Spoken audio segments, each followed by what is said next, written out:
초대교회는 예루살렘 교회가 초대교회죠.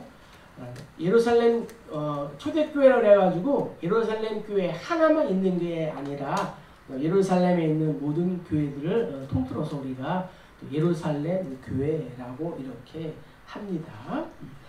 자, 이 예루살렘 교회가 야고보의 순교와 베드로의 이 투옥이라는 불같은 환란과 이 박해 속에서도 자신의 사명을 잘 감당하고 있을 때에 이방인들이 주축으로 된 또 안디옥 교회가 이방 땅에 세워지게 되었습니다. 예루살렘 교회, 안디옥 교회 모두가 주께서 세우신 교회였습니다. 예루살렘 교회가 유대인을 중심으로 한 교회였다면 이 안디옥 교회는 여러 지역에서 온 다양한 신분의 사람들로 구성된 교회가 안디옥 교회였습니다.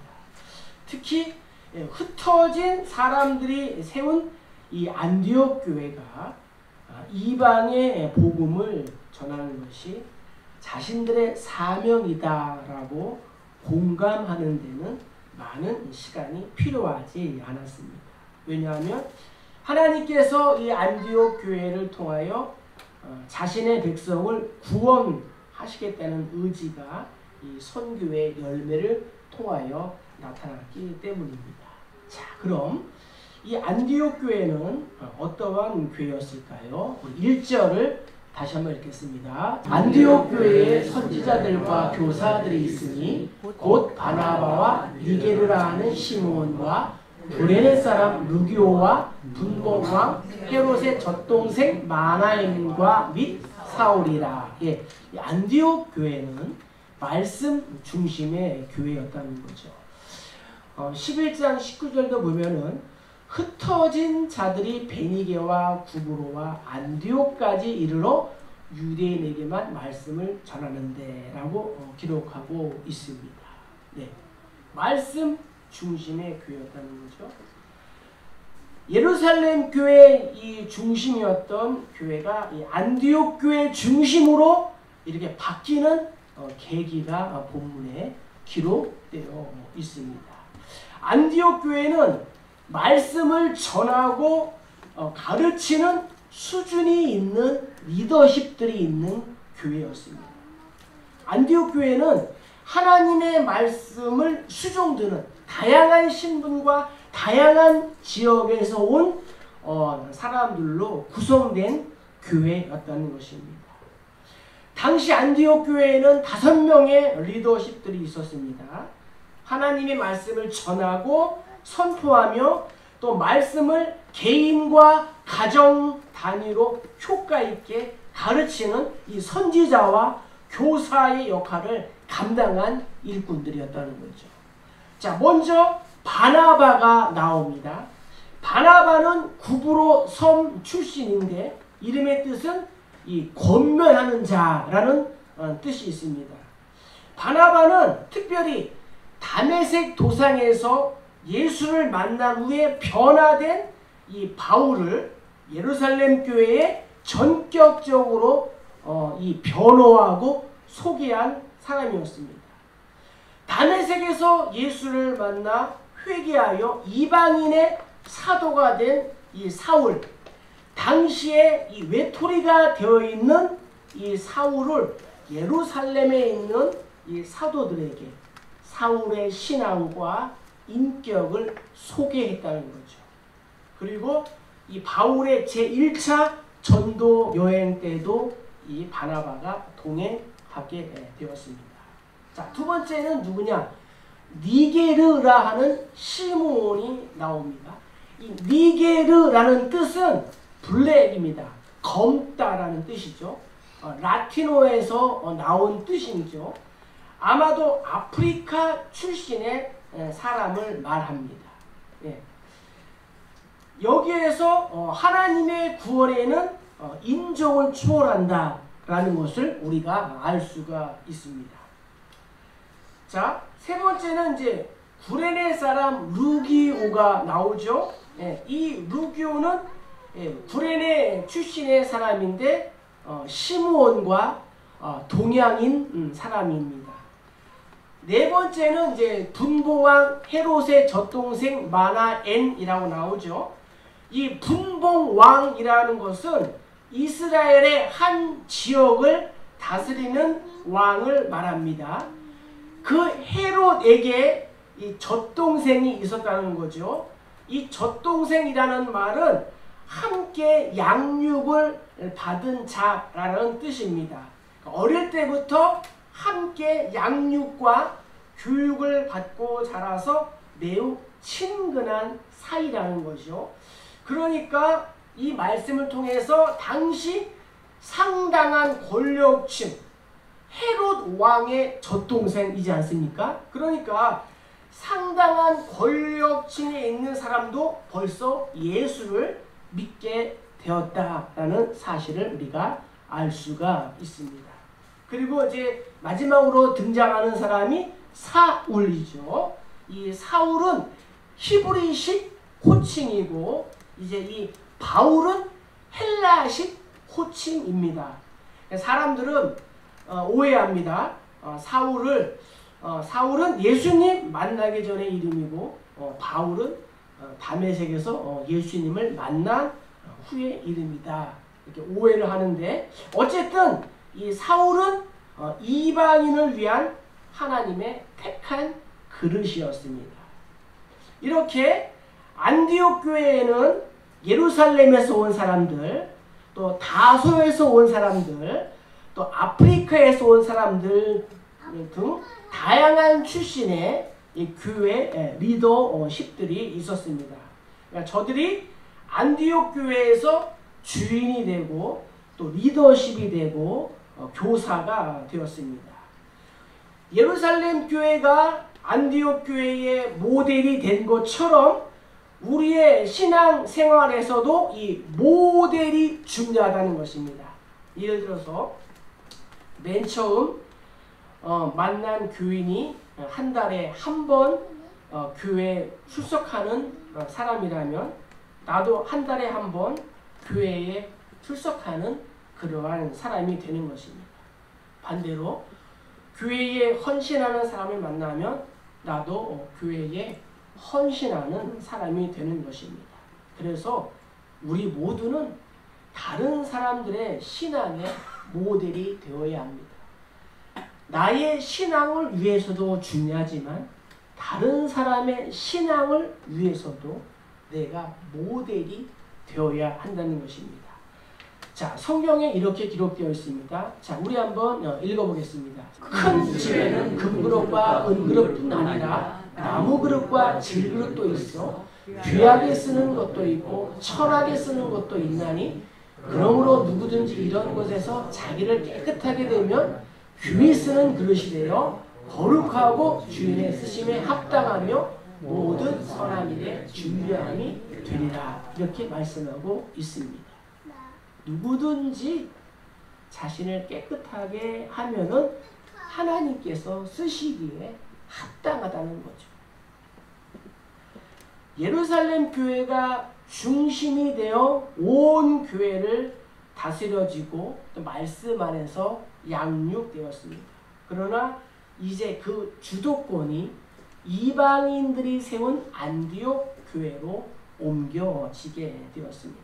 안디옥은 당시 로마 제국의 3대 도시 중에 하나였습니다.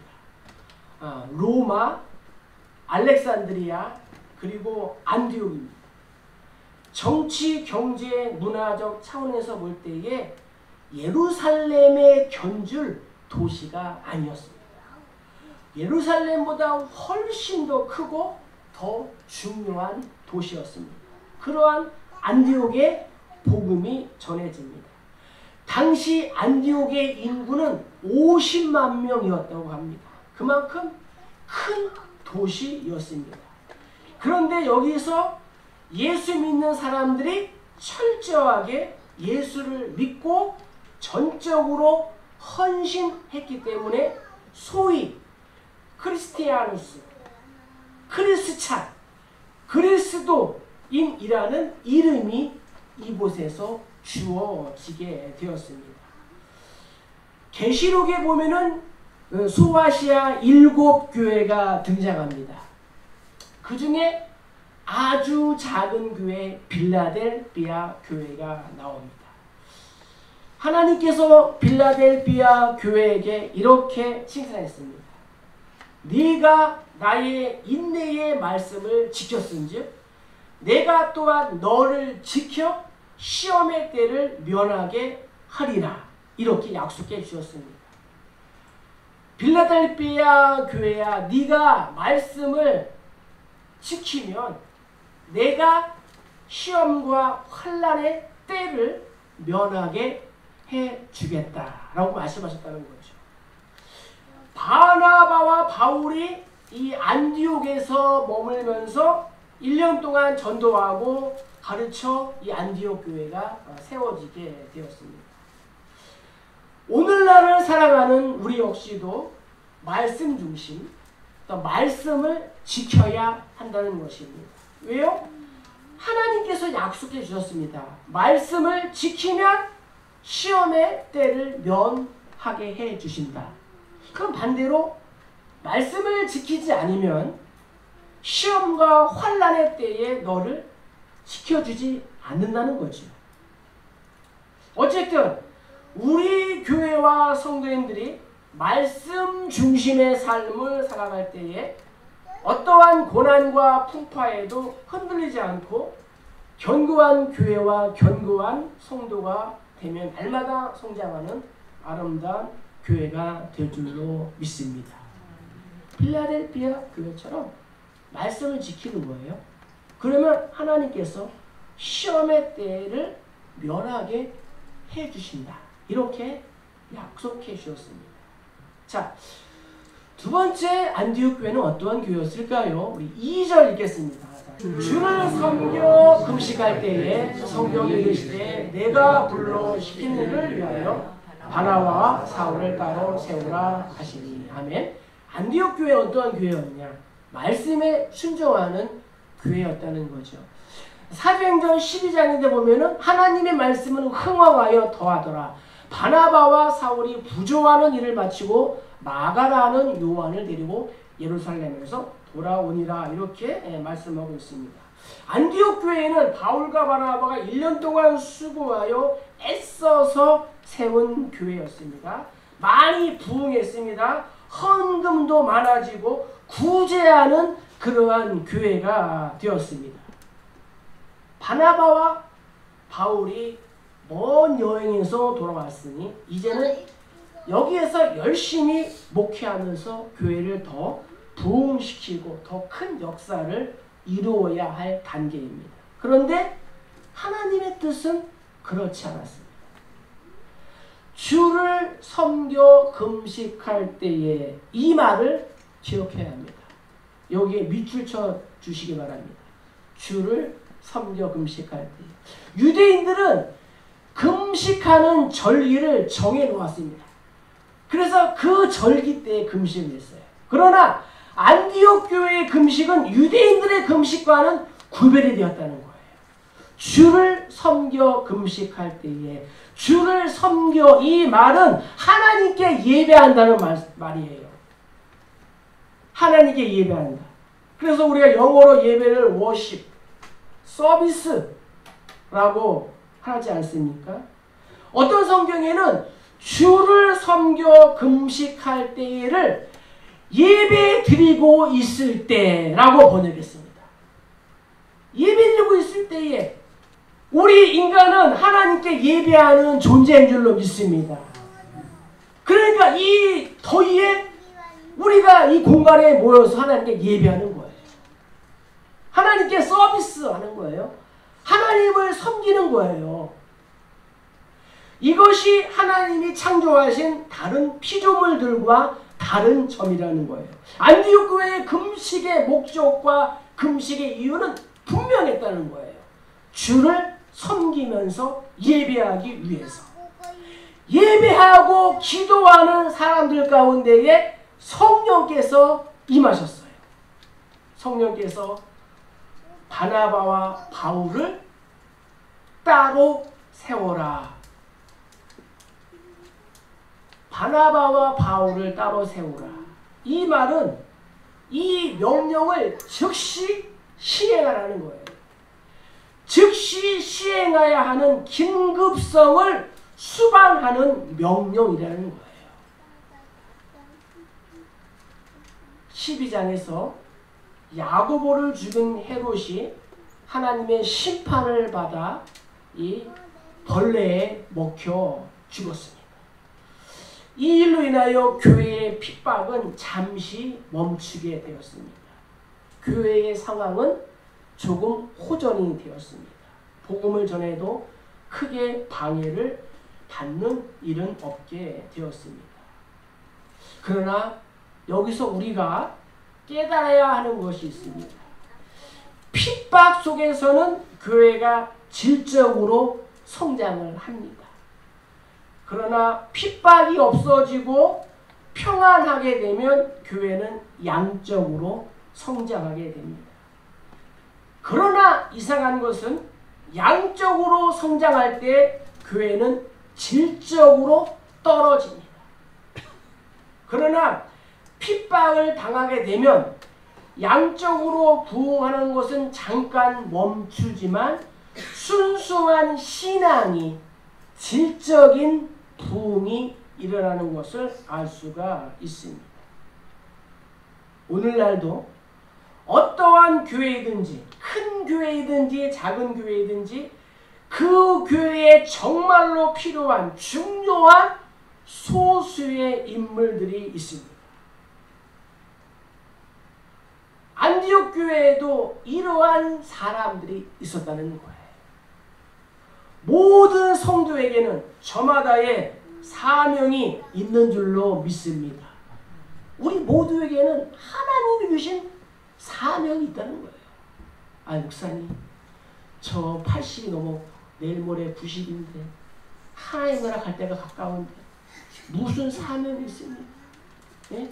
공부하기도 바쁜데 무슨 사명이 있습니까? 아니라는 거예요. 자, 우리 한번 우리 눈을 크게 뜨시고 에베소서 읽겠습니다. 그가 어떤 사람은 사도로, 어떤 사람은 선지자로, 어떤 사람은 복음 전하는 자로, 어떤 사람은 목사와 교사로 삼으셨으니 이는 성도를 온전하게 하여 봉사의 일을 하게 하여 그리스도의 몸을 세우려 하시니라. 아멘. 하나님께서 우리 주께서 우리 모두에게 사명을 주셨다는 거예요. 사명이 끝나면 하나님이 우리를 불러 가시는 거예요. 자신의 사명과 이 은사를 발견하고 그것을 살려나갈 때에 우리의 인생은 빛이 나고 아름답게 되는 줄로 믿습니다. 바울과 바나바를 따로 구별하여 세우는 것은 안디옥 교회의 의도가 아니었습니다. 하나님의 명령에 따를 뿐이었습니다. 교회는 주께서 하라고 명령하시는 그 명령을 따라 순종하고 움직여야 되는 것입니다. 성도가 입법부가 되고 성도가 행정부가 되고 성도가 사법부가 되면은 큰일 나는 거예요.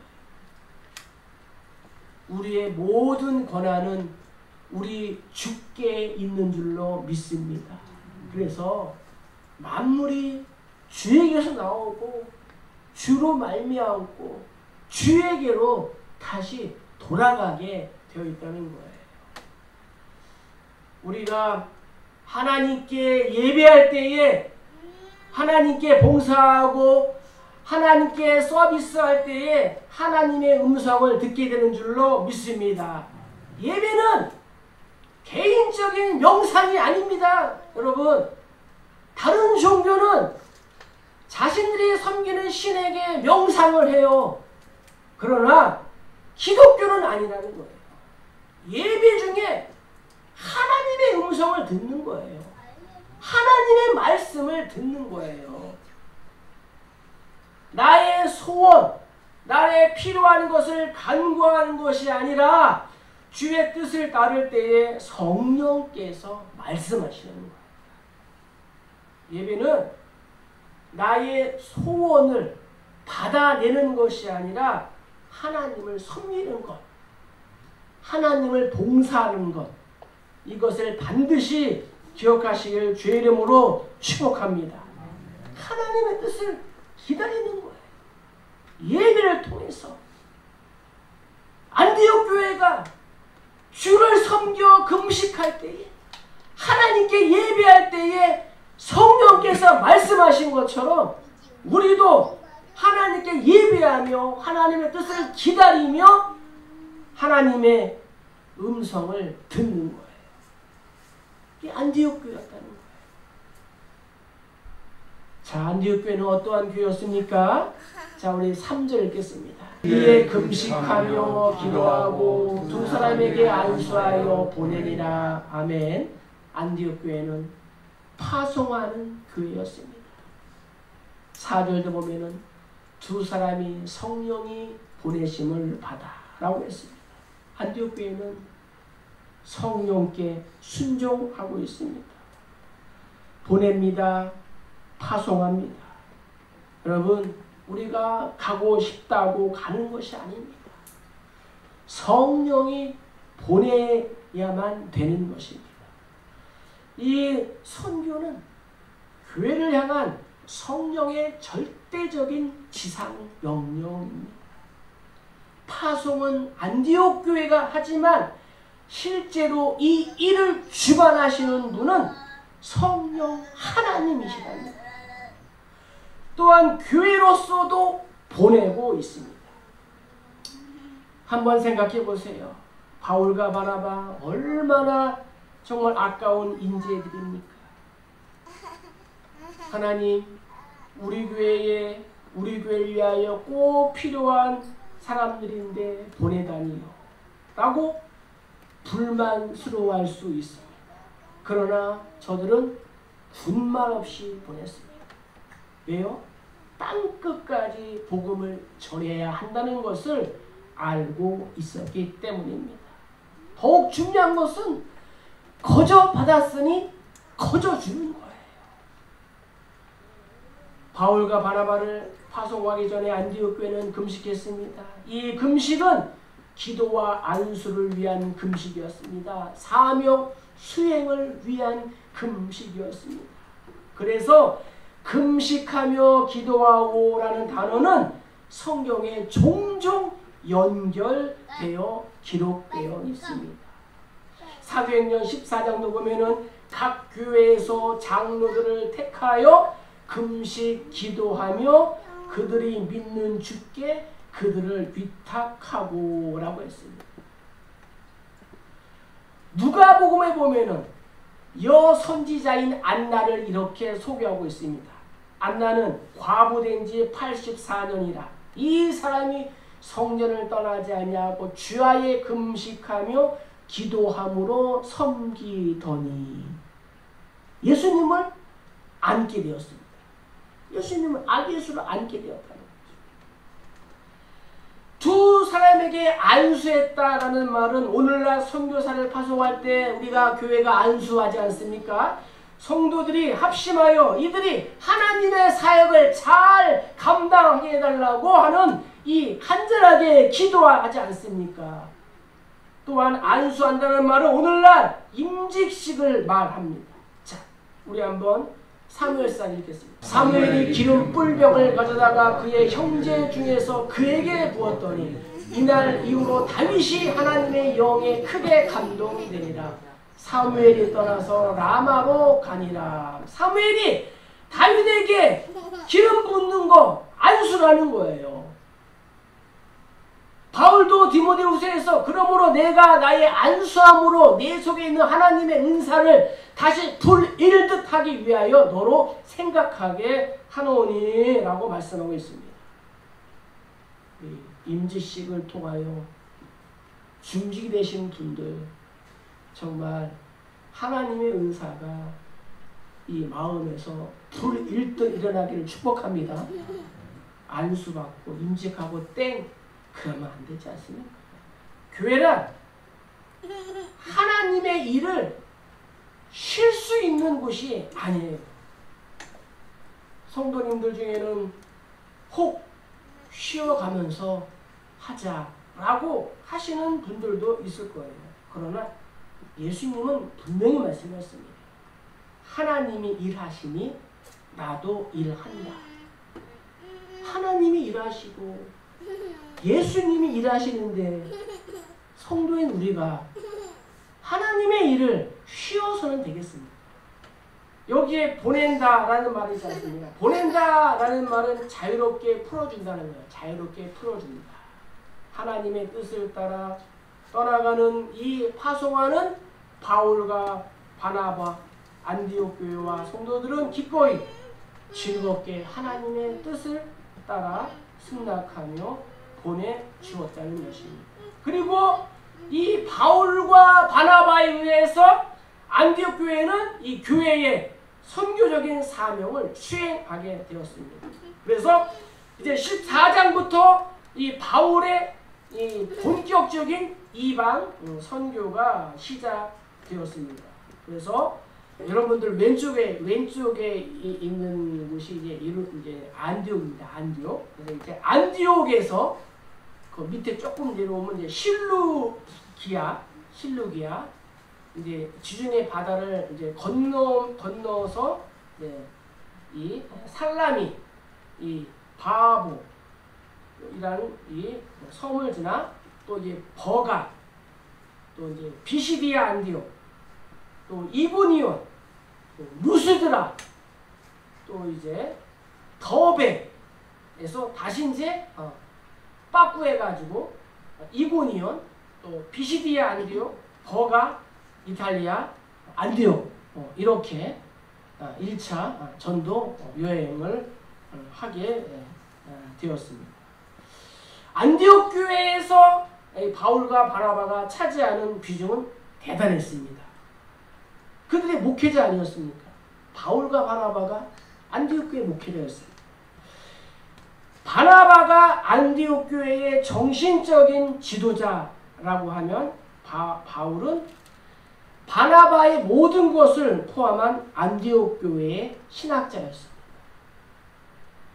안디옥 교회는 교회에서 가장 훌륭하고 가장 덕망이 있고 가장 탁월한 두 사람을 파송한 것입니다. 안디옥 교회의 선교의 첫 걸음이었고 그래서 안디옥 교회가 대단하다는 것입니다. 안디옥 교회가 바울과 이 바나바를 내놓는 과정에서 인간적으로 얼마나 서운했겠습니까? 교회에서 중심적인 이 지도자를 내놓는다는 것은 안디옥 교회로 봐서는 정말 쉬운 일이 아니었습니다. 안디옥 교회는 다양한 출신의 다양한 신분들의 사람들이 모였지만 하나님의 명령 앞에서는 하나가 되었다는 거죠. 말씀을 정리하겠습니다. 안디옥 교회는 인종을 초월하고 또 귀한 일꾼들이 있는 교회였습니다. 선교사를 파송한 교회고 선교의 본부가 되는 교회였습니다. 바울의 1, 2차, 3차 전도 여행 모두 안디옥 교회에서 시작이 되었습니다. 오늘날에도 하나님 일에는 자원이 필요합니다. 인적 자원, 또 물적 자원이 필요합니다. 안디옥 교회가 바울과 바나바 같이 가장 귀한 것을 하나님께 드린 것처럼 우리 역시도 하나님의 일을 위해서 우리의 최선, 우리의 최후의 것을 아낌없이 구별하고 또 드려야 하고 보내야 되는 것입니다. 하나님께서 일하시니 교회도 일을 해야 합니다. 구제의 일도 해야 하고 기도하는 일도 해야 되고 전도도 해야 되고 선교사 파송의 일도 해야 합니다. 비록 몸이 고단하나 이러한 교회가 살아있는 교회고 하나님이 기뻐하시는 교회인 줄로 믿습니다. 안디옥 교회가 바나바와 바울을 따로 세우는 것이 선교의 첫 걸음이었고 하나님의 일은 첫 걸음이 중요합니다. 새벽기도 빠지지 않기로 작정했으면 빠지지 않고 나오는 거예요. 첫 걸음. 하나님 앞에 11조 드리기로 헌신했으면 하나님이 부르신 날까지 쓰고 남은 거 드리지 않고 구별해서 하나님께 심는 거예요. 한 사람이 소중하면 남편과 아내와 자녀와 부모를 위하여 기도하는 거예요. 끝까지.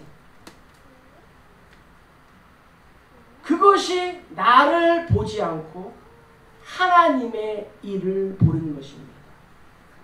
오늘 말씀을 통하여 나에게 맞추지 말고 하나님의 뜻에 나를 맞추시기를 축복합니다. 안디옥 교회가 성령의 인도하심을 받은 것처럼 우리 혹시도 예배하는 가운데 하나님의 음성을 듣고 그 음성에 순종하고 날마다 성령으로 충만하시길 주의 이름으로 간절히 축복합니다.